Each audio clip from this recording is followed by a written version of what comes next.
उहाँ चाहिँ हुनुहुन्छ मेरो मङ्सिर महिनाको पहिलो ब्राइड। सो फर्स्टमा चाहिँ मैले स्किन प्रेप मजाले गरेँ। स्किन प्रेप चाहिँ एकदमै जरुरी हुन्छ मेकअपमा। सो त्यसपछि चाहिँ मैले आइब्रो जेलले आइब्रो मजाले सेट गरिदिएको छु। सो यस्तो गर्दाखेरि चाहिँ एकदमै लङ लास्टिङ हुन्छ।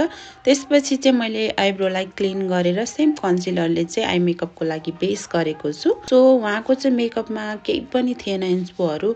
सो हजुरले नै हेरेर गरिदिनु भन्नुभएको थियो। सो उहाँको ड्रेस कोड अनुसारले अनि उहाँको आई सेप अनुसारले चाहिँ मैले ब्राउन अनि त्यसपछि रोज गोल्ड सिमर युज गरेको छु। यो चाहिँ मैले युज गरिरहेको आवर ग्लासको सिमर हो। यस्तो सिम्पल सटल देख्छ तर कस्तो मजाको देख्छ। सो त्यसपछि चाहिँ लाइनर लगाएर त्यसलाई स्मज गरिदिएको छु।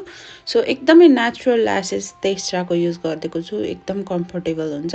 सो त्यसपछि चाहिँ बेसमा मैले स्म्यास बक्सको फोटो फिनिसवाला प्राइमर युज गरेको छु। This is one of best primer है। सो त्यसपछि चाहिँ मैले जो ब्युटीको बिच सेटको कन्सिलर लिएर चाहिँ उहाँको डिस्कलर पार्टहरूलाई चाहिँ कलर करेक्सन गरेको छु। त्यसपछि मैले एस्टे लडरको फाउन्डेसन युज गरेको छु। उहाँको स्किनमा चाहिँ त्यस्तो धेरै पनि डिस्कलर के पनि नै थिएन। हल्का माउथको एरियामा र आइजको अन्डर आइजमा चाहिँ थियो।